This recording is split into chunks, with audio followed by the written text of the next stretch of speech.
La iglesia cristiana de los primeros 3 siglos sufrió una gran ola de herejías. De hecho, podríamos decir que es la época de la historia en la que los pastores, escritores, teólogos y apologistas estuvieron enfocados casi totalmente en atacar las herejías que se propagaban como un virus.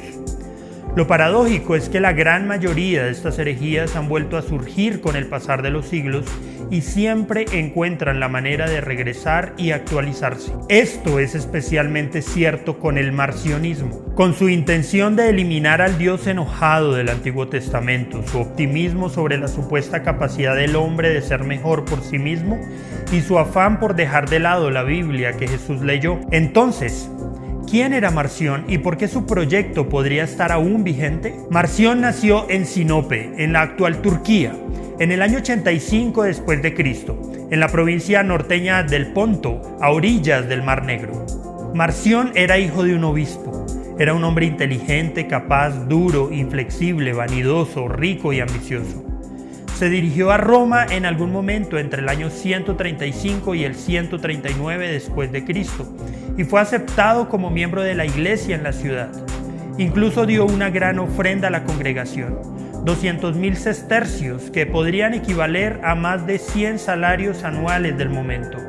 Su paso por la iglesia en Roma, sin embargo, no duró mucho. Fue formalmente excomulgado en el año 144 después de Cristo. Y sus ofrendas se fueron con él. Las razones por las que fue excomulgado fueron muchas y muy graves. Durante casi un siglo después de su muerte, fue el hereje más reconocido de la iglesia, con la oposición de Justino Mártir, Ireneo, Clemente, Tertuliano, Hipólito, Orígenes y Policarpo, que lo llamó el primogénito de Satanás. Fue uno de los pocos herejes que tanto los cristianos griegos como los cristianos latinos se unieron para condenar. Después de su excomunión, Marción viajó por el mundo como misionero con su peculiar versión del cristianismo y ganó muchos conversos. Según Tertuliano, Marción plantó iglesias como las avispas hacen nidos. La iglesia de Marción era rigurosa, exigente, bien organizada y durante aproximadamente un siglo fue bastante exitosa. Los errores teológicos de Marción tuvieron una raíz principal. Él se negaba a creer que el Dios del Antiguo Testamento fuera el mismo que el Padre del Señor Jesucristo. Marción simplemente no podía creer en un Dios lleno de ira. Así que tiró el Antiguo Testamento y creó su propia versión del Evangelio de Lucas y versiones editadas selectivamente de las epístolas de Pablo. Cuando terminó con todo su trabajo de corte y pegado, Marción tenía el cristianismo que quería, un Dios de bondad y nada más, un mensaje de inspiración.